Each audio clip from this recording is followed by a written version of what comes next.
আমরা পিছিয়ে থাকলে বিশ্ব আমাদের করুণার দৃষ্টিতে দেখবে, সিলেটে বললেন বাণিজ্য, শিল্প এবং বস্ত্র ও পাটমন্ত্রী খন্দকার মুক্তাদির। বাণিজ্য, শিল্প, বস্ত্র ও পাটমন্ত্রী খন্দকার আব্দুল মুক্তাদির বলেছেন, আমরা পিছিয়ে থাকলে বিশ্ব আমাদের করুণার দৃষ্টিতে দেখবে। সুতরাং বর্তমান বিশ্বে টিকে থাকতে হলে আমাদের বৈশ্বিক প্রতিযোগিতায় সক্ষমতা অর্জন করতে হবে।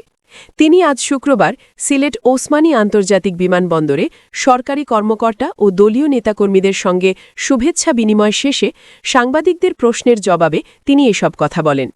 মন্ত্রী বলেন, পার্শ্ববর্তী দেশগুলো বড় বড় ডিজিটাল স্কিম গ্রহণ করছে, সরকারি কর্মকর্তাদের এআই প্রশিক্ষণ দিচ্ছে।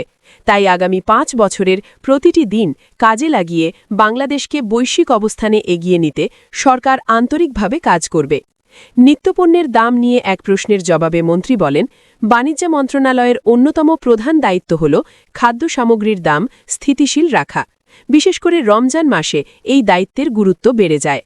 আমরা দায়িত্ব নেওয়ার পরপরই রোজা চলে আসায় বিশেষ কিছু করার সময় কম ছিল। তবে আশার কথা হল আমাদের পর্যাপ্ত খাদ্য মজুদ রয়েছে। বাজার মূল্য নিয়ন্ত্রণে এই মজুদ যথেষ্ট। সিলেটের উন্নয়ন পরিকল্পনা নিয়ে সংসদ সদস্য ও মন্ত্রী খন্দকার মুক্তাদির বলেন, নির্বাচনী ইশতেহার অনুযায়ী জীবনমান উন্নয়নের কাজগুলো অগ্রাধিকার পাবে। বিশেষ করে কর্মসংস্থান সৃষ্টি ও আইটি খাতের প্রসারে জোর দেওয়া হবে। সিলেটে একটি এআই সেন্টার প্রতিষ্ঠার ঘোষণাও দেন তিনি।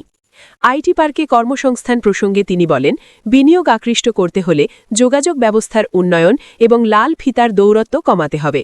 সিলেটে প্রবাসী ও দেশীয় বিনিয়োগকারীদের জন্য বিশেষ নীতি সহায়তা প্রয়োজন।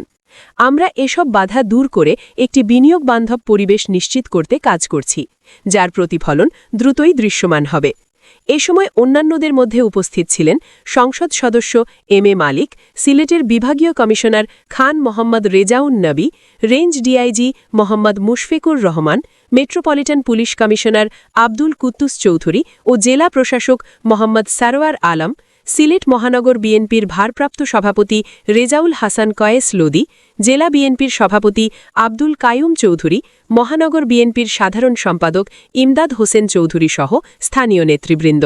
বাণিজ্য মন্ত্রণালয়ের অন্যতম একটা কাজ হচ্ছে এসেনশিয়াল যেগুলি ফুড আইটেম সেগুলির স্থিতিশীল রাখা। আমাদের যে সময় আমরা দায়িত্বটা নিয়েছি তার পরের দিন থেকে রোজা মাস শুরু হয়েছে। আমাদের রিয়াকশন টাইমটা ছিল না, মাঝখানে আমরা কিছু করবো সেরকম ছিল না।